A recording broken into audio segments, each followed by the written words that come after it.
হায় হায় হায়।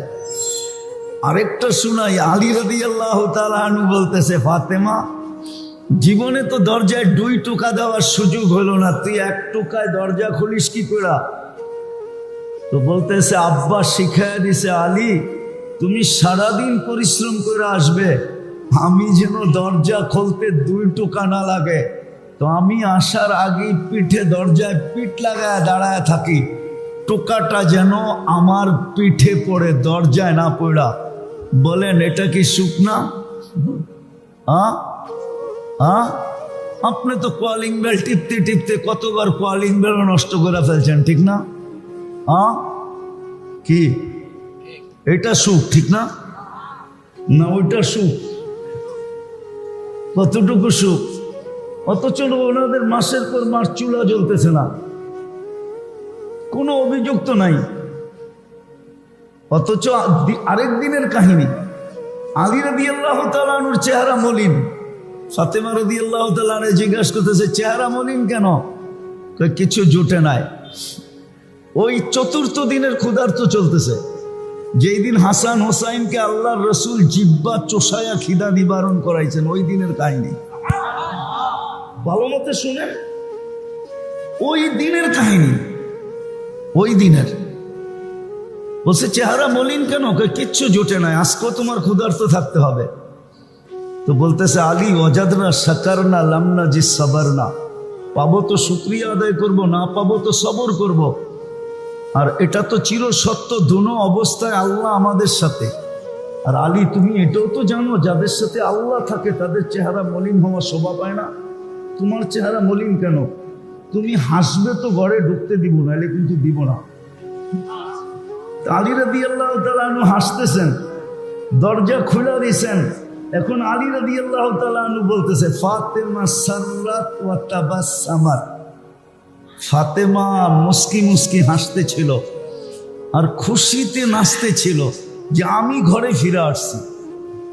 এই কাহিনী উনি একদিন শুনাইতেছে, ওনার ছাত্র জিজ্ঞাসা করতেছে, ফাতেমা রাদিয়াল্লাহু তাআলা আনহা এত বড় মর্যাদাশীল হইল কি করে?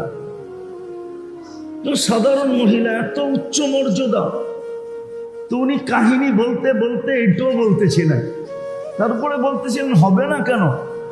যখন আমি দেখতেছিলাম ফাতেমা মুস্কি মুস্কি হাসতেছিল আর খুশিতে আত্মহারা ছিল আমার আসার কারণে, অথচ 4র্থ দিনের ক্ষুধার্ত কাটতেছে, তো আমি হাতে দিয়া আমি ফাতেমাকে দোয়া দিছি, রহিমাল্লাহু ইমরাআতান, তোর মতো মেয়েদের উপর আল্লাহ রহমতের বৃষ্টি বর্ষণ করো। দাখালা যাওজাহা বাইতাহা, যখনই স্বামী ঘরে ঢুকবে সে যেন খুশি হয় এবং স্বামীকে স্বাগত জানায় নাচতে নাচতে, তার জন্য আমার এই দোয়া। বলেন এটাকে সুখ বলে না কি বলে? না আমাদেরটারে সুখ বলে? বিদায় বেড়ে দোস্ত আসেন, সত্য এটাই, আপনার বুঝে আসুক আর না আসুক, অনেক নীতি অনেক থিওরি বুঝে আসে না। আমি যদি আপনাকে বলি বিয়োগের ভিতরে যদি নিচে সংখ্যা থাকে উপরে শূন্য থাকে, তাহলে কত ধরতে হয়? বিয়োগ করার সময় কত? কি কত? আপনি চোখে দেখতেছেন শূন্য, আপনি 10 ধরলেন কোত্থেকে? আপনি আমারে বুঝান, হুজুর আমাকে বুঝান, আপনারা তো জেনারেল শিক্ষিত, আমারে যুক্তি দিয়ে বুঝান। আমি তো চোখে শূন্য দেখতেছি, আপনি 10 কোত্থেকে বলতেছেন? আপনি কি বলবেন যে এটা হলো ম্যাথমেটিক্সের থিওরি, এটা মানা ব্যতীত তোমার ফল মিলবে না, অঙ্ক মিলবে না, অঙ্ক মিলবে না। যদি আপনি এটা মাইনা নিতে পারেন, তো আপনাকে বানানেওয়ালা আল্লাহটা কেন মানতে পারতেছেন না? আপনি আমাকে বুঝান যে আপনাকে 24 ঘন্টা সুরক্ষা করে, ওটা কেন মারতে পারতেছেন না? আমি তো চোখে দেখতেছি উপরে 0, আপনি কেন আমাকে বলতেছেন 10? 10 না হইলে 7-এর থেকে উপরে 0, 10 না হইলে আপনি এখানে অঙ্ক মিলবে না। এটা যদি আপনি ম্যাথমেটিক্সের মানতে পারেন, মানব রচিত যদি মানতে পারেন, আর এটাই সত্য, মানতে হবে, আমিও স্বীকার করি মানতে হবে, নাইলে অঙ্ক মিলবে না। এটা যদি আপনি মানতে পারেন, তাইলে এত দামি ব্রেনটা আল্লাহর যে বানায় দিল এটা কেন মানতে পারেন না বলেন? আপনি আপনার শিক্ষাকে কেন মানেন? আপনার দীক্ষাকে কেন মানেন? আপনার বাপকে কেন মানেন? আপনার আধিপত্যকে কেন মানেন? আপনার পদবীকে কেন মানেন? আপনার পদকে কেন মানেন? 99 পদের মালিকের আল্লাহটা কেন মানতে পারতেছেন না বলেন? আমারে যুক্তি দিয়ে বোঝান। আল্লাহটা কেন মানতে পারতেছেন না? আল্লাহর বেলায় আঙ্গুল উঠান, অথচ 24 ঘন্টা জিনারটা বুক করি, যারটা খাই, যারটা লই, যারটা দিয়ে চলি। আপনি বিসিএস ক্যাডার হয়েছেন কার দেওয়া মেধা দিয়া বলেন? এই মেধাকে আপনার মা কিনা আনছিল বাজার থেকে, না আপনার বাবা ইম্পোর্ট করছিল, না কোনো ফ্যাক্টরি বেলা তৈরি করছিল? এই মেধা কে দিছে? আরে বলেন না, আপনি বিডিএড ক্যাডার হয়ে আল্লাহরে ভুলে গেলেন। এখন আল্লাহর কথা বললেই আপনার গায়ে অ্যালার্জি হয়, আল্লাহর কথা বললেই আপনি উল্টা পাল্টা বলেন, আল্লাহওয়ালা দেখলেই আপনার অ্যালার্জি হয়, হুজুর দেখলেই আপনি অন্যরকম করেন। আপনাকে এই মেধা দিছে কে? আসেন, সত্য এটাই। হ্যাঁ, একদিন বুঝবো, কিন্তু ওই দিন আর কাজে আসবে না। প্রত্যেক ব্যক্তি বুঝবে, অবশ্যই বুঝবে। আজকে যদিও এটাকে ওপেন রাখা হয় নাই, অফ রাখা হয়েছে, অফ, যে আজকে শুই না বোঝো, একদিন আসবে ওই আইসি খুলে দিবে, আপনি দেখা বুঝবেন। এই জন্য তো কোরআন বলে রব্বানা ইন্নানা আবসারনা ফারজি'না আমাল সালিহা ইন্না লামুকিনুন। একদিন আপনিও বুঝবেন, আমিও বুঝবো, কিন্তু আল্লাহ বুঝবে আজকে বুঝা কাজে দিবে না। আমি বলছিলাম ইউমিনুনা বিল গায়ব, তুমি বুঝা ব্যতীত বোঝো, দেখা ব্যতীত বোঝো। তোমার ব্রেনে আসুক আর না আসুক, আমার কথা শোনা মাত্র বোঝো। আপনাকে আল্লাহ বানাইলো মানুষ, আর আপনি চলবেন জানোয়ারের মতো? আপনাকে বানাইলো আল্লাহ, অস্তিত্ব দিলে মুসলমানের ঘরে, আর আপনার ভিতরে ছাপ থাকবে না ইসলামের। আপনাকে বানাইলো উম্মতে মুহাম্মাদি, আর আপনি আদর্শ গ্রহণ করবেন অন্যের, আর আপনি ভাববেন দুনিয়াতে সুখে থাকবেন। কোরআন তো এটা বলে না। কোরআন তো বলে ইন্নাল্লাহ আস্তাফা লাকুমুদ্দিন। মাছ যদি ভাবে যে আমিও আধুনিক হব, চিরাচরিত নীতি রীতিতে হইল যে পানিতে আমি সুখী, আমি আধুনিক হয়ে দেখাবো, আজকের থেকে আমি পানিতে থাকবো না, তো সে যেরকম কোনোদিন সুখী হবে না। পাখি যদি ভাবে আমিও আধুনিক হব, আমি খোলা আকাশে কেন থাকবো, আমিও সোনার খাঁচায় আবদ্ধ থাকবো বা এসিওয়ালা ঘরে থাকবো, তাইলে সে যেরকম চলতে পারবে না, তার যেরকম সুখ হবে না। বন্য প্রাণীও যদি ভাবে আমরা আর জঙ্গলে কত ছুটতে থাকবো, আমরাও আধুনিক হব, আমরাও কি বলে এটাকে সাফারি পার্কে থাকবো, আমরাও দামি দামি চিড়াখানা বানায়া থাকবো, তাহলে সে যেরকম সুখী হবে না, রব্বে কাবার কসম আপনিও দিন ছাড়া সুখী হবেন না, জমান না। এই জন্যই তো আল্লাহ মাঝে মাঝে আমাদেরকে বুঝায়, নাইলে বুঝাইতেন না। মাঝে মাঝে আমাদেরকে বুঝান। পিস্তল মাথায় রেখা, নিজের টাকার কিনা পিস্তল, গুলিও নিজের টাকার কিনা, নিজের মাথায় রেখা আমাদের সামনে ফুটায় আল্লাহ দেখান যে দেখ এর কাছে কোন জিনিসের অভাব ছিল, কোন জিনিসের অভাব ছিল। কি এরকম হয় না? হ্যাঁ, সেলিব্রিটিরা কেন আত্মহত্যা করে? ওদের কাছে কোন জিনিসের অভাব থাকে? এই পর্যন্ত তো বাংলাদেশে গত 5 বছরে 10 জনের উপরে মডেলিং আত্মহত্যা করলো। কি মনে হয় করে নাই? হ্যাঁ, ওর কাছে কোন জিনিসের অভাব ছিল? ওর কাছে কোন জিনিসের অভাব ছিল? ওর তো এত জনপ্রিয়তা ছিল। এই ছেলেদেরকে জিজ্ঞেস করেন, ইয়াং ছেলেদেরকে জিজ্ঞেস করেন, ওরা মাঝে মাঝে মিডিয়ায় দেখা মোবাইল টাচ করে চুমা দিত। জিজ্ঞেস করেন, কেননা ধরতে পারবে না, ছুঁইতে পারবে না, যাইতে পারবে না, কিন্তু একটা আশা তো আছে। এটা পুরা করার জন্য মোবাইলের ভিতরেই টাচ করে চুমা দিয়া স্বাদ নিত। জিজ্ঞেস করেন, আমি ভুল বলতেছি কিনা? ও আত্মহত্যা করলো কেন? আমি তো 6 বার দেখলাম মাইকেল জ্যাকসনের বাড়ি, খালি তো পড়ে আছে। সকালে একজন আসে বাতি নিভানোর জন্য, আর বিকালে একজন আসে বাতিগুলা জ্বালায় দেওয়ার জন্য, কেউ নেই। আমি 6 বার দেখছি, 6 বার। প্রতিবার গেলেই দেখা হয় একবার। যাওয়া বাড়িতে ঢুকা তো হয় না, সামনে দিয়ে যাওয়া হয় আর কি, ওই রাস্তায় যাওয়া হয়। যাইতে যাইতে হাইওয়ে থেকে দেখা যায় ড্রাইভার, যেই ড্রাইভারই থাকুক সেই একটু স্লো করে দেখায়, হুজুর দেখেন এটা মাইকেল জ্যাকসনের বাড়ি, কিন্তু খালি পড়ে আছে। সকালে একজন আসে বাতি নিভাইতে, বিকালে আসে বাতিটাকে জ্বালায়, মাঝে মাঝে একজন আসে একটু ক্লিন করতে, কেউ তো থাকে না। সত্য তো এটাই, কিন্তু আফসোস এটা আমাদের মন মানতে চায় না, আমাদের বিদ্যায় মানতে চায় না, আমাদের বিবেকে মানতে চায় না। এই জন্য আমাদের সমাজের মানুষদেরকে যদিও আমরা বুঝাইতে চেষ্টা করি, কিন্তু ওনারা বলে আমরাও তো শিক্ষিত, আমরাও তো কিছু জানি, আমরাও তো কিছু বুঝি, আমরাও তো কিছু গবেষণা করি, আমরাও কিছু চলাফেরা করি, কিন্তু আমরা তো চোখে আঙ্গুল দিয়ে দেখায় দিতেছি। কিন্তু আসলে তো সত্য এটাই। হ্যাঁ, যখন নামই হয়ে যায় তখন আর করার কি থাকে? শত গুণে যেটা বড় ওটার নাম বেগুন, ওটার নাম অথচ শত গুণে বড়। করার তো কিছু নাই, নাম হয়ে গেছে বেগুন, এখন বেগুনই বলতে হবে, ঠিক না? কি শত দানায় বড়া, নাম হয়ে গেছে বেদানা, এখন বেদানাই বলতে হবে, বেদানা, কোনো দানা নাই। হ্যাঁ, এখন এটাই বলতে হবে, নাম হয়ে গেছে। তো এটাই মেনে নিতে হবে আমাদের দেশের মানুষগুলা। আমরা যেটা বলি সেটা তো মানতে রাজি না, যে দিন ছাড়া তোমার জীবনে যা চাও তা হবে না।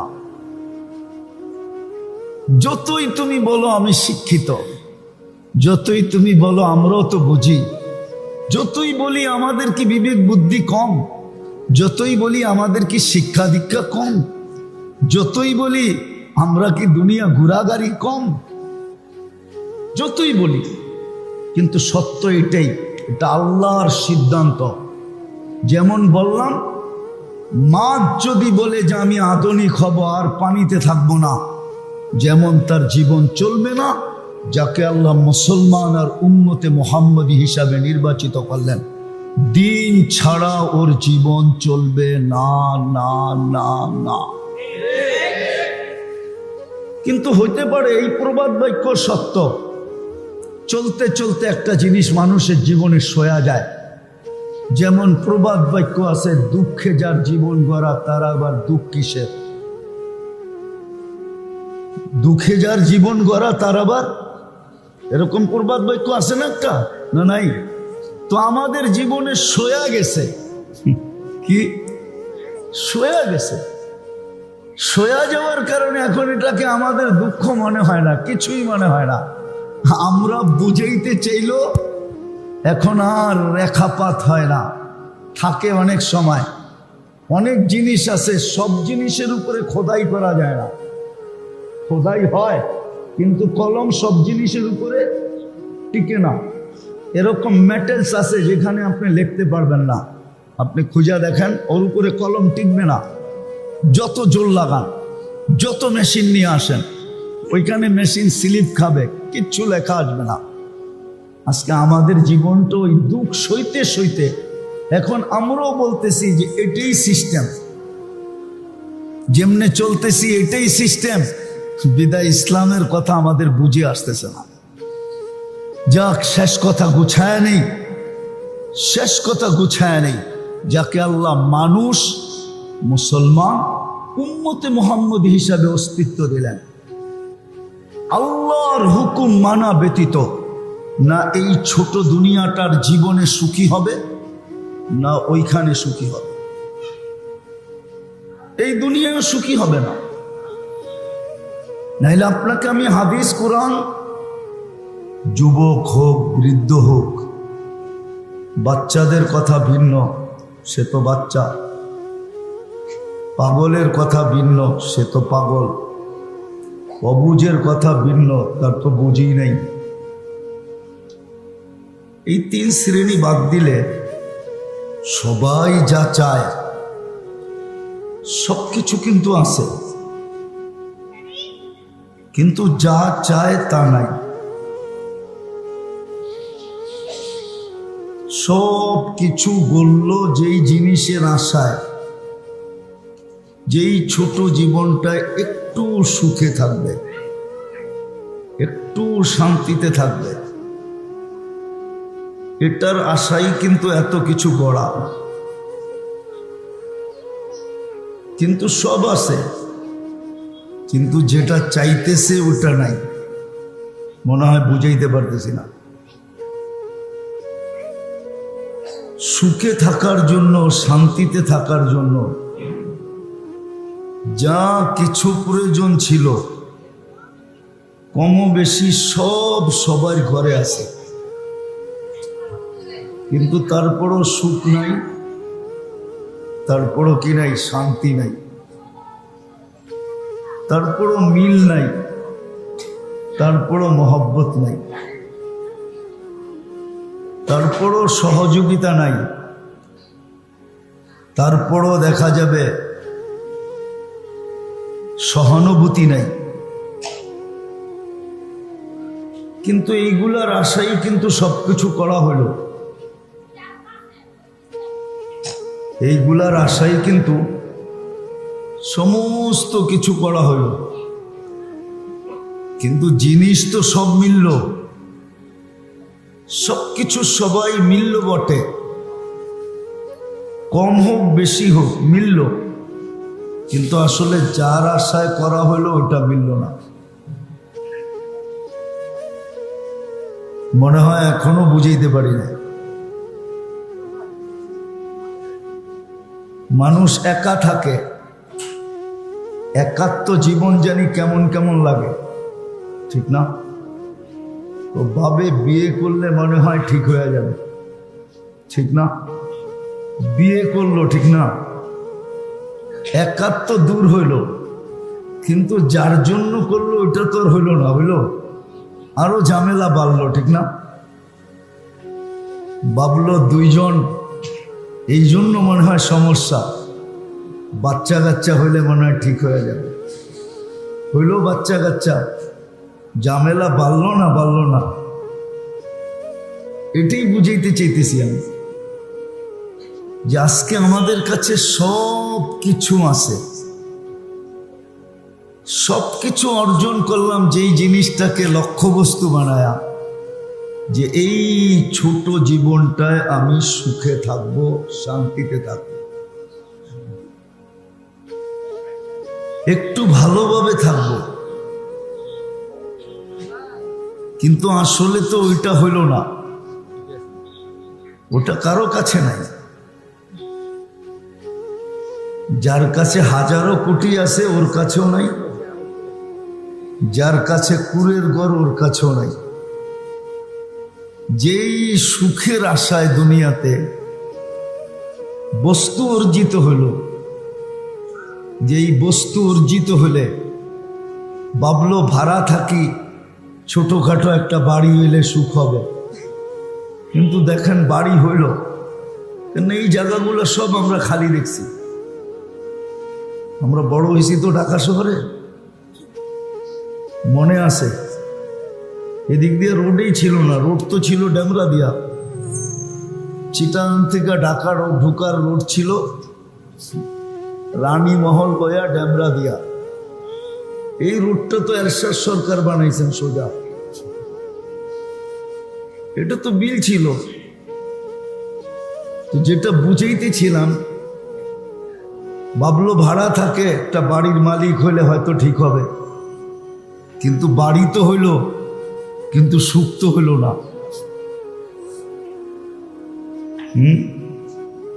এটাই বুঝাইতে চাইতেছি অল্প সময়, যে কেন হইল না। সব তো হইল, কিন্তু আমি যেটা চাইতেছি এটা হইল না, সুখ হইল না, শান্তি হইল না, জোর হইল না, মিল হইল না, মহব্বত হইল না, ভালোবাসা হইল না, সহানুভূতি হইল না, সহমর্মিতা হইল না, সাহায্য সহযোগিতা হইল না। কেন? সবই তো হইল। ডেভেলপার তো ডেভেলপ করলো, কিন্তু আমার জমিনটা ডেভেলপ হইলো, আমার জীবনটা তো ডেভেলপ হইল না। মনে হয় বুঝাইতে পারি না। আপনার জমিনটা খালি পড়া ছিল, ডেভেলপার আয়া ডেভেলপ করলো, 20 তলা বানায় দিল, লিফট লাগায় দিল, অ্যাক্সেলেটার সিঁড়ি লাগায় দিল, হ্যাঁ, টাইলস লাগানো ফ্ল্যাট দিয়া দিল, কিন্তু আপনার জীবনটা তো ডেভেলপ হইল না, জায়গাটা তো ডেভেলপ হইল। কারণ কি? বলুক যে আমার জীবনটা ডেভেলপ হয়ে গেছে। হ্যাঁ, যার বাড়িটা ডেভেলপার ডেভেলপ করলো, ও বলুক যে আমার জীবনটাও ডেভেলপ হয়ে গেছে। পারবে বলতে? যেগুলো আমি দেখাইলাম ওই দিক দিয়ে পারবে বলতে? যে জমিনটা ডেভেলপ হওয়ার সাথে সাথে আমার জীবনের সুখেও ডেভেলপ হয়েছে, শান্তিতেও ডেভেলপ হয়েছে, ঘরের জোর মিল মহব্বতও ডেভেলপ হয়েছে, সহযোগিতা এবং সহমর্মিতাও ডেভেলপ হয়েছে। জমি ডেভেলপ হইতে পারে, মানি আমি, কিন্তু যেই মানুষটাকে আল্লাহ মুসলমান হিসাবে অস্তিত্ব দিলেন সদ ইচ্ছায়, প্রথমত আপনাকে মানুষ হিসাবে অস্তিত্ব দিলেন সদ ইচ্ছায়। মানুষ আপনি নিজের ইচ্ছায় হন নাই, আল্লাহর সদ ইচ্ছায় আপনি মানুষ। বিদায় আপনি জানেন না মানুষ হিসাব হওয়ার কারণে আপনার জন্য কি কি লাগলো, এটা আপনি কোনোদিন ভাবেন না, আমিও ভাবি না, যে মানুষ হইতে যে কি কি লাগলো। একটা বিল্ডিং হইতে হলে অনেক কিছু লাগে, একটা প্রোগ্রাম করতে হলে অনেক কিছু লাগে। আপনি যে মানুষ হইলেন, কি কি লাগলো এটা আপনি কোনোদিন ভাবেন না। জ্যাকেটটা আমি খুলতে চাইতেছি না, এতটুক ভাবি, এতটুক বুঝি যে আমি আমার ইচ্ছায় মানুষ না, আল্লাহর ইচ্ছায় মানুষ। এতটুকু আপনি ভাবতে পারেন যে সমগ্র সৃষ্টিকে আল্লাহ 2টা অক্ষর দিয়ে তৈরি করলেন, কাফ আর নুন। সূরা ইয়াসিনের শেষে দেখেন লেখা আছে, ইদা আরাদা শাইয়ান আন ইয়াকুলা লাহু কুন। কুন ওইখানে 2টা অক্ষর, কাফ নুন মিলানো, 2 অক্ষরের সব সৃষ্টি তৈরি। কিন্তু আপনাকে 2 অক্ষর লাগান নাই, কুদরতি হাত লাগাইছেন। এইবার বোঝেন মানুষ হিসেবে অস্তিত্ব হওয়ার ব্যাপারে আপনার ভিতরে কি লাগছে। 2 অক্ষর লাগে নাই, কুদরতি, আরে বলেন না, আল্লাহর কুদরতি হাত লাগছে। আপনি যদি পার্থক্য করতে পারেন তাহলে পার্থক্য করতে পারবেন। কুদরতি হাত লাগছে। সমগ্র সৃষ্টি তৈরি করতে 6 দিন লাগছে, 6 আইয়াম, আর আপনাকে তৈরি করতে 10 মাস সময় লাগছে। এবার আপনি বোঝেন এই 2টা দিয়ে আপনার ভিতরে কি লাগছে। তো মানুষ হিসাবে আপনাকে অস্তিত্ব দিছে। দ্বিতীয়, মুসলমানের ঘরে আপনাকে অস্তিত্ব দিছে। কারণ আছে, আজকে ইসলামের গুরুত্ব, মহত্ব, বড়ত্ব, প্রয়োজনীয়তা আমাদের কাছে নাই। না থাকার কারণে আজকে আমাদের সমাজ, আমাদের সব কিছু বিজাতিদের বা অন্যের আদর্শে আদর্শবান। কেননা ইসলামের গুরুত্ব, মহত্ব, বড়ত্ব, প্রয়োজনীয়তা কতটুক আমার লাগবে, এটা আমার ভিতরে না থাকার কারণে, এই জন্য হাদিসে আছে একটা সময় আসবে তুনজাউ হাইবাতাল ইসলাম, তোমাদের ভিতর থেকে ইসলামের গুরুত্ব, মহত্ব, বড়ত্ব, প্রয়োজনীয়তা বাড়ি করে নিয়ে নেওয়া হবে। তখন তুমি ইসলামকে লাইক করবে না, মুসলমান হবে। আজকে যেরকম দেখেন যুবকদেরকে চুল কাটে নেটে দেখা, ও ইসলামকে লাইক করে না। আমার সমাজের 99% মানুষকে দেখেন ইসলাম লাইক করে না, ইসলামকে পছন্দ করে না। না ভেষ, না বুসা, না খাওয়া, না লওয়া, না চলা, না ফিরা। কিন্তু হ্যাঁ, কোনো কোনো ক্ষেত্রে স্বীকার করে যে আমি মুসলমান। আলহামদুলিল্লাহ, এটাও অনেক কিছু। স্বীকার না করলে কি করতাম? করার কিছু ছিল না। কেননা আল্লাহ তো সবাইকে ইচ্ছা স্বাধীনতা দিয়েছেন, বাধ্য করেন নাই। আল্লাহ যদি বাধ্য করতেন সমগ্র সৃষ্টির মতো, তাহলে আপনার আর আমার কারো আল্লাহর বিরুদ্ধে চলার ক্ষমতা হইতো না। কেননা সবচেয়ে মোটা মোটা জিনিস দেখাইতেছি। আপনি ডেলি অক্সিজেন নেন কার? আপনি যদি বিজ্ঞান দিয়া দেখেন, তাহলে এই সমস্ত এলাকার ভিতরে অক্সিজেন যে মানুষ পায়, এটা বিজ্ঞানের ভাষায়, বিজ্ঞান দিয়া যাচাই করলে বিজ্ঞানও আশ্চর্য হবে যে এই এলাকায় মানুষ অক্সিজেন পায় কোত্থেকে। না না, বিজ্ঞান দিয়া দেখতে দেয়। যদি আপনি বিজ্ঞানের আলো দিয়া দেখেন, চোখ দিয়া দেখেন, তাহলে এই যে বাংলাদেশের ঢাকা শহরে গিঞ্জি এলাকা আছে, গিঞ্জি বুঝেন তো? রাগ হয়ে গেলেন? হ্যাঁ, ঘনবসতি এলাকা। আবার পানির নিষ্কাশনের ঠিক নাই, কি পরিষ্কার পরিচ্ছন্নতা নাই। এই এলাকায় মানুষ অক্সিজেন পায় কি করে? অথচ আপনি দেখবেন ঢাকা শহরে 2020-এর গবেষণা, 2020-এর গবেষণা যখন বিলকুল করোনা চলতেছিল, আমাদের তেজগাঁও বস্তিতে রোগ প্রতিরোধ ক্ষমতা, অ্যান্টিবডি প্রত্যেকের শরীরে 75 ছিল, কিন্তু গুলশানালাদের শরীরে 65 ছিল। আপনি এখন নেটে সার্চ দেন, পাবেন।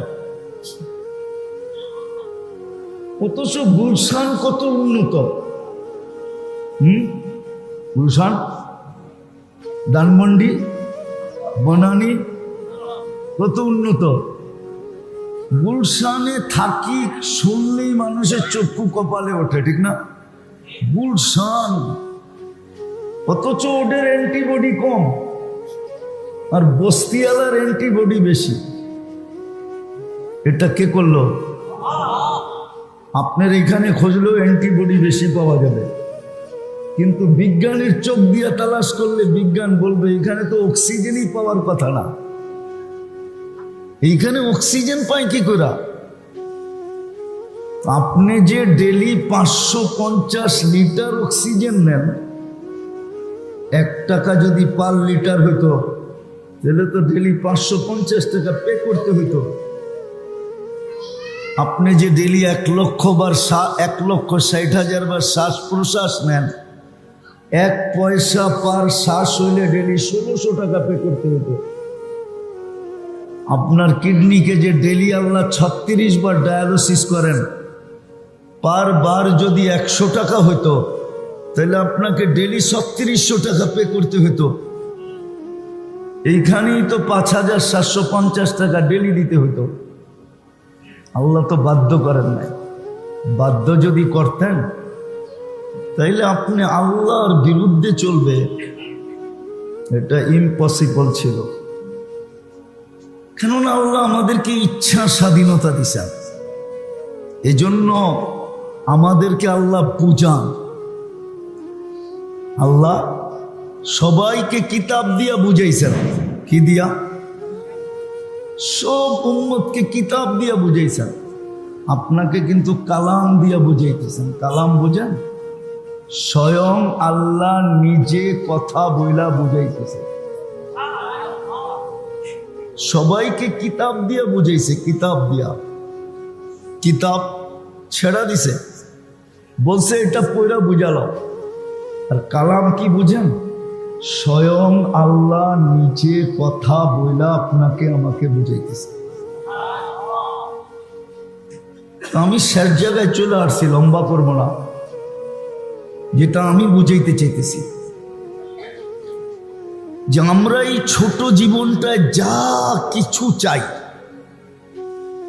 মানুষ এই ছোট জীবনটায় যা কিছু চায়, একটু সুখে থাকতে চায়, একটু শান্তিতে থাকতে চায়, একটু মাথা উঁচা করে থাকতে চায়। কিন্তু এটা থাকার জন্য তো সব কিছু আছে, মানি আমি, আমাদের কাছে কমও বেশি সব কিছু আছে। 50 বছর পিছে তাকাইলে, 50 বছর পিছে যদি তাকাই, তাইলে এই দুনিয়া এলাকায় শুধু ধান ক্ষেত ছাড়া আর কিচ্ছু ছিল না। আমি 50 বছর আগের কথা বলতেছি না, 30 বছর আগের কথা বলতেছি, 80-র দশকের কথা বলতেছি। ধান ক্ষেত ছাড়া কিচ্ছু ছিল না। ওই তুলনায় তো আজকে আমরা শতগুণ বেশি উন্নত, বলতে বলে দেখা যাবে 1000 গুণ উন্নত। কিন্তু আমি যা চাই তা তো মিলল না। না মিলার কারণ এটাই, আপনাকে মানুষ হিসাবে যিনি অস্তিত্ব দিছেন, মুসলমানের ঘরে যিনি অস্তিত্ব দিছেন, আর সর্বশেষ আপনাকে যিনি সদিচ্ছায় উম্মতে মুহাম্মদী বানায়া ভাগ্য খুলা দিছেন, আপনার জন্য নির্ধারিত পরিবেশ ছাড়া, হুকুম ছাড়া আপনি কোনোদিন সুখী হবেন না। এই জন্য আমরা দেখি, আমি ঘুরা বলতেছি, আমি ঘুরা, রাগ হয়ে যায় না কেউ আবার, আমি ঘুরা বলতেছি, যারা সুখের আশায় যায় আমেরিকাতে বসবাস শুরু করছে, ওরা এত উন্নত দেশে যেও সুখ পায় নাই। যদি সুখ পাইতো তা আমরা গেলে আমাদের থেকে পানি পড়া নাই কেন? আমাদের কাছে নিজের অশান্তির কথা ব্যক্ত করে কেন? আমি তো ঘুরা বলতেছি, শুনা না, ও আমেরিকাতেও যেও সুখ পায় না, কানাডায় যেও সুখ পায় না, অস্ট্রেলিয়ায় যেও সুখ পায় নাই, ইংল্যান্ডে যেও সুখ পায় নাই। উন্নত থেকে উন্নত দেশে চলে গেছে, সুন্দর বাড়ি, সুন্দর গাড়ি, পরিবেশ সুন্দর, সব কিছু মন কারার মতো, মন কেড়ে নিতেছে, চোখে দাদা লেগে যেতেছে। কিন্তু ওকে যদি জিজ্ঞাসা করি, আমার এখানে সেভ করা আছে, সেভ করা, জানি না এই এলাকায় 2-1 জন আছে কিনা।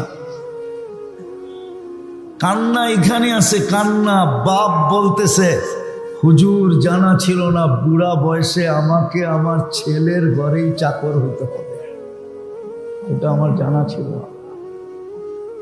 মনে হয় বোঝেন নাই।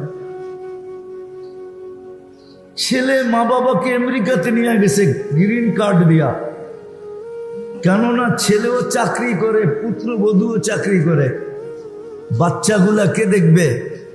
চিলড্রেন কেয়ারে রাখলে প্রতি মাসে ডলার গুনতে হবে। মা বাবাকে আমেরিকা দেখায় নিয়ে গেছে, তোমরা আমেরিকাতে থাকবে, উন্নত জায়গায় থাকবে। তারাও ভাবছে যে আমেরিকা মোটামুটি জান্নাতের গেটের কাছে আর কি, পরেই নাইলে জান্নাতে ঢুকে যাবো। কিন্তু যাওয়ার পরে ছেলে আর ছেলের বউ পরামর্শ করে বসে, আমরা তো 2জনই কাজে যাই, বাচ্চাগুলা তোমরা দেখো, ঘরটা গুছায় রাখো, খানাটা রেডি করে রাখো, কাপড় চোপড় গুলা ধুয়া রাখো, কেননা 2জনের একজনও দিনদার না। এখন বাপ কাঁদে, মা কাঁদে, যে আমাদের জানা ছিল না যে এই বুড়া বয়সে ছেলের ঘরেই আমাকে চাকর হইতে হবে। সত্য তো? দেখবেন আমার সাথে, চলেন দেখায় দিব 2-4 ডজন, 2-400, 2-1000। তাহলে সুখের আশায় তো ওইখানেই গেল, ওইখানেও তো সুখ নাই। এই জন্য আমেরিকাতে ছুটির দিনকে ছুটির দিন বলে না বাঙালিরা, ওরা বলে এটাকে ফ্যামিলি ডে। আমরা সপ্তাহে একদিন পাই ফ্যামিলি ডে, ফ্যামিলিকে সময় দেওয়ার জন্য, তাও পুরা দেয় না। শনিবার দিনও কাজ করে, রবিবার দিন একটু থাকে ফ্যামিলি ডে। তো ওইখানে যেহেতু সুখ পেল না, এত উন্নত দেশে গেল। আমি বুঝাইতে চাইতেছি আপনাদেরকে, যাকে আল্লাহ মানুষ হিসাবে অস্তিত্ব দিছে, যে নিজেকে মানুষ ভাবে, যাকে সদিচ্ছায় মুসলমানের ঘরে অস্তিত্ব দিছে, আর সে নিজেকে মুসলমান বলে, আর যাকে আল্লাহ উম্মতে মুহাম্মদী হিসাবে নির্বাচিত করছে, আর সে নিজেকে উম্মতে মুহাম্মদী বলে। রব্বে কাবার কসম, সব কিছু যদি আপনার সোনা দিয়েও হয়ে যায়, রূপা দিয়েও হয়ে যায়, এর চেয়ে দামি পদার্থ দিয়েও হয়ে যায় এই ছোট জীবনটায়, তারপরেও আপনি আল্লাহর হুকুম মানা ব্যতীত, আল্লাহর হুকুম মানা ব্যতীত, নবীর আদর্শ মানা ব্যতীত আপনি সুখ পাবেন না, শান্তি পাবেন না।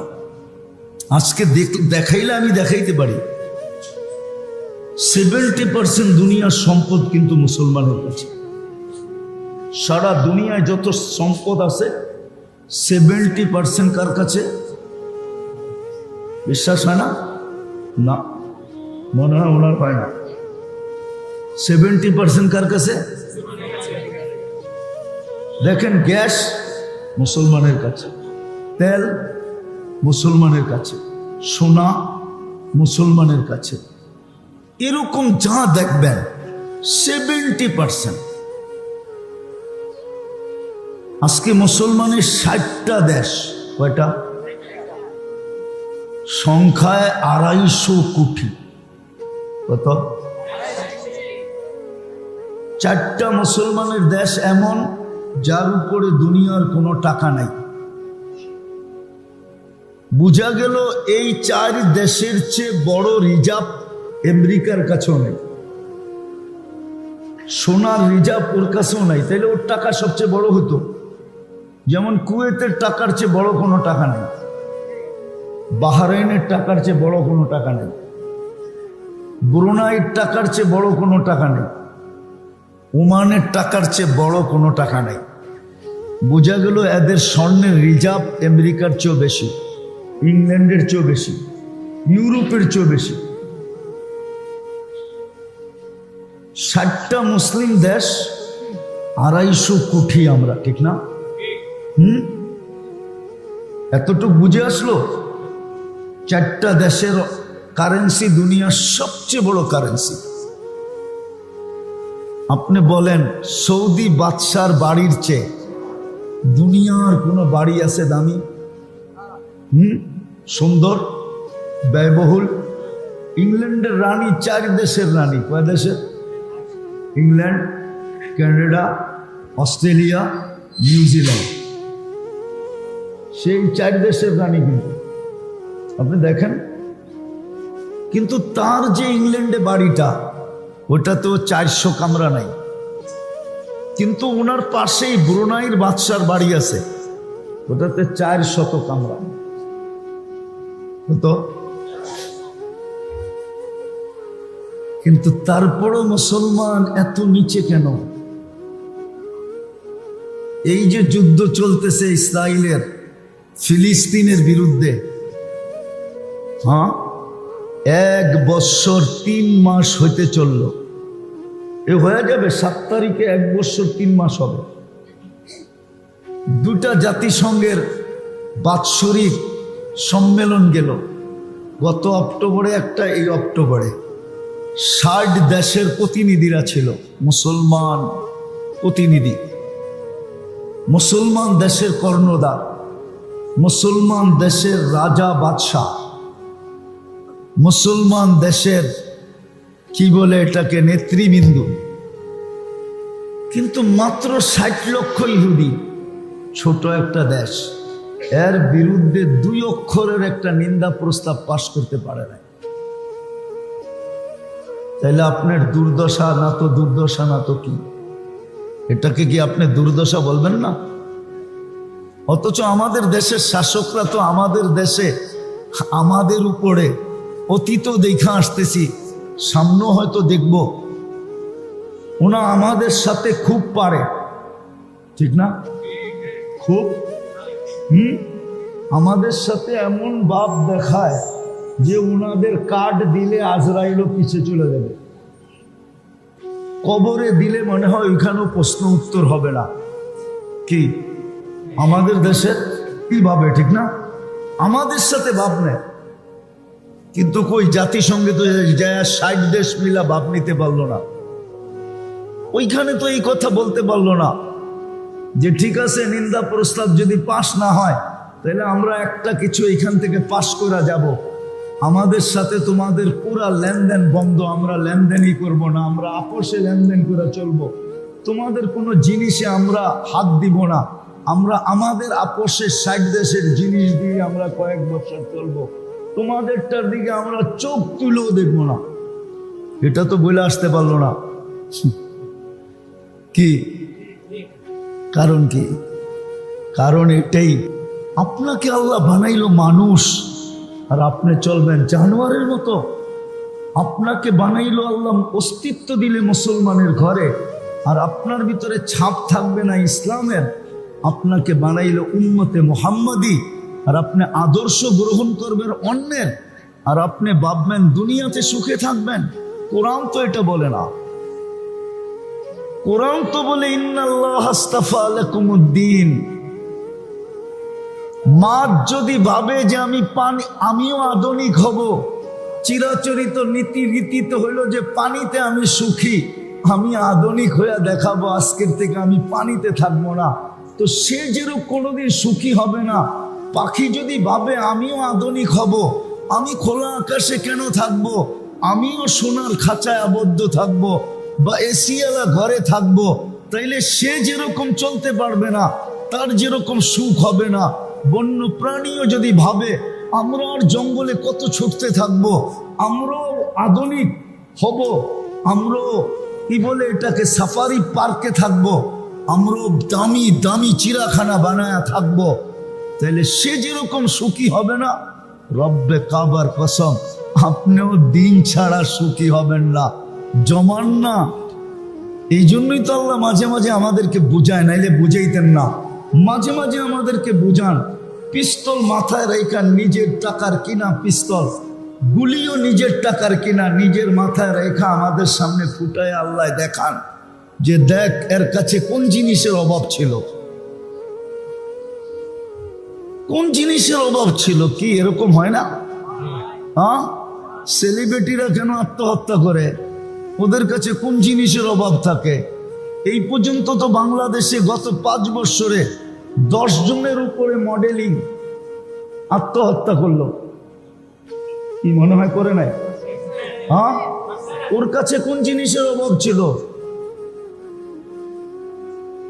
ওর কাছে কোন জিনিসের অভাব ছিল? ওর তো এত জনপ্রিয়তা ছিল। এই ছেলেদেরকে জিজ্ঞাসা করেন, ইয়াং ছেলেদেরকে জিজ্ঞাসা করেন, ওরা মাঝে মাঝে মিডিয়ায় দেখা মোবাইল টাচ করে চুমা দিত। জিজ্ঞেস করেন,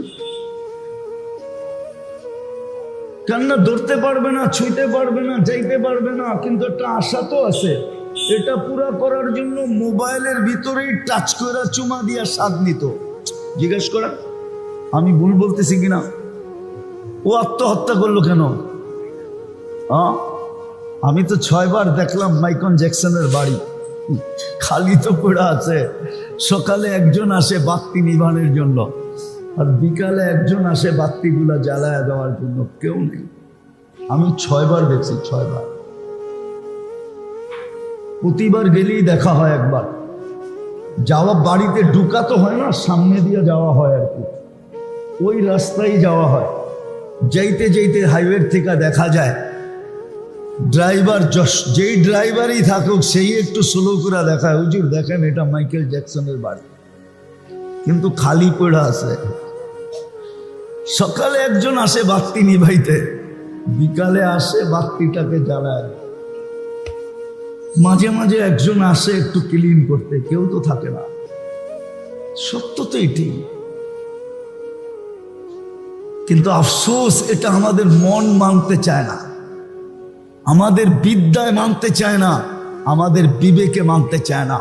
এই জন্য আমাদের সমাজের মানুষদেরকে যদিও আমরা বুঝাইতে চেষ্টা করি, কিন্তু ওনারা বলে আমরাও তো শিক্ষিত, আমরাও তো কিছু জানি, আমরাও তো কিছু বুঝি, আমরাও তো কিছু গবেষণা করি, আমরাও কিছু চলাফেরা করি, কিন্তু আমরা তো চোখে আঙ্গুল দিয়ে দেখায় দিতেছি। কিন্তু আসলে তো সত্য এটাই, হ্যাঁ, যখন নামই হয়ে যায় তখন আর করার কি থাকে। শত গুণে যেটা বড়া ওটার নাম বেগুন, ওটার নাম অথচ শত গুণে বড়া। করার তো কিছু নাই, নাম হয়ে গেছে বেগুন, এখন বেগুনই বলতে হবে, ঠিক না? কি শত দানায় বড়া, নাম হয়ে গেছে বেদানা, এখন বেদানাই বলতে হবে, বেদানা, কোনো দানা নাই। হ্যাঁ, এখন এটাই বলতে হবে, নাম হয়ে গেছে। তো এটাই মেনে নিতে হবে আমাদের দেশের মানুষগুলা। আমরা যেটা বলি সেটা তো মানতে রাজি না, যে দিন ছাড়া তোমার জীবনে যা চাও তা হবে না। যতই তুমি বলো আমি শিক্ষিত, যতই তুমি বলো আমরাও তো বুঝি, যতই বলি আমাদের কি বিবেক বুদ্ধি কম, যতই বলি আমাদের কি শিক্ষা দীক্ষা কম, যতই বলি আমরা কি দুনিয়া ঘোরাগাড়ি কম, যতই বলি, কিন্তু সত্য এটাই, এটা আল্লাহর সিদ্ধান্ত। যেমন বললাম, মাছ যদি বলে যে আমি আধুনিক হব আর পানিতে থাকবো না, যেমন তার জীবন চলবে না, যাকে আল্লাহ মুসলমান আর উম্মতে মুহাম্মদী হিসাবে নির্বাচিত করলেন, দিন ছাড়া ওর জীবন চলবে না, না, না, না। কিন্তু হইতে পারে এই প্রবাদ বাক্য সত্য, চলতে চলতে একটা জিনিস মানুষের জীবনে সয়া যায়। যেমন প্রবাদ বাক্য আছে, দুঃখে যার জীবন গড়া তার আবার দুঃখ কিসের। দুঃখে যার জীবন গড়া তার আবার, এরকম প্রবাদ বাক্য আছে না একটা, না নাই? তো আমাদের জীবনে সয়া গেছে, কি সয়া গেছে, সয়া যাওয়ার কারণে এখন এটাকে আমাদের দুঃখ মনে হয় না, কিছুই মনে হয় না। আমরা বুঝাইতে চাইল এখন আর রেখাপাত হয় না, থাকে অনেক সময়। অনেক জিনিস আছে, সব জিনিসের উপরে খোদাই করা যায় না, খোদাই হয় কিন্তু কলম সব জিনিসের উপরে টিকে না। এরকম মেটেলস আছে যেখানে আপনি লিখতে পারবেন না, আপনি খুঁজে দেখেন ওর উপরে কলম টিকবে না। যত জোর লাগান, যত মেশিন নিয়ে আসেন, ওইখানে মেশিন স্লিপ খাবে, কিচ্ছু লেখা আসবে না। আজকে আমাদের জীবনটা ওই দুঃখ সইতে সইতে এখন আমরাও বলতেছি যে এটাই সিস্টেম, যেমনে চলতেছি এটাই সিস্টেম। বিদায় ইসলামের কথা আমাদের বুঝে আসতেছে না। যাক, শেষ কথা গুছায় নেই, শেষ কথা গুছায় নেই। যাকে আল্লাহ মানুষ, মুসলমান, উম্মতে মুহাম্মদী হিসাবে অস্তিত্ব দিলেন, আল্লাহর হুকুম মানা ব্যতীত না এই ছোট দুনিয়াটার জীবনে সুখী হবে, না ওইখানে সুখী হবে। এই দুনিয়ায় সুখী হবে না। নাইলে আপনাকে আমি হাদিস, কোরআন, কাহিনী দিয়া দেখাইতে পারি যে কিচ্ছু ছিল না কিন্তু সুখী ছিল, কিচ্ছু ছিল না। আপনিও স্বীকার করবেন এর চেয়ে সুখ হয় না, এর চেয়ে সুখ হয় না। আপনিও স্বীকার করবেন এর চেয়ে সুখ হয় না। শাফি রহমতুল্লাহ আলাইহি সম্বন্ধে আপনার, জানি না ওনার জীবন সম্বন্ধে আপনাদের কতটুক জানা আছে। উনি বিকালবেল রাত্রে যখন ফিরতেন, ওনার রাত্রের প্রথম কাজ ছিল, বাবা ছিলেন না, মায়ের পায়ে তেল মালিশ করা এবং মাকে পা টিপা টিপা ঘুম পাড়ানো। রাতের প্রথম কাজ ছিল ওনার এটা। এশার নামাজ পড়ে আইসা উনি এই কাজ করতেন, মার সেবা করতেন পায়ের তাল মালিশ করতেন এবং টিপা টিপা ঘুম পাড়াইতেন। মাঝে মাঝে উনি খুশিতে তালুতে চুমা দিতেন। মা জিজ্ঞাসা করতো, সাফি তোর মতো মানুষ আমার পায়ের তালুতে চুমা দেশ? তো সাফি রহমতুল্লাহ হাসতেন আর বলতেন, তোমার পায়ের তালুতে চুমা দেই না, আমি তো আমার জান্নাতে চুমা দিয়া জান্নাতের স্বাদ নিতেছি।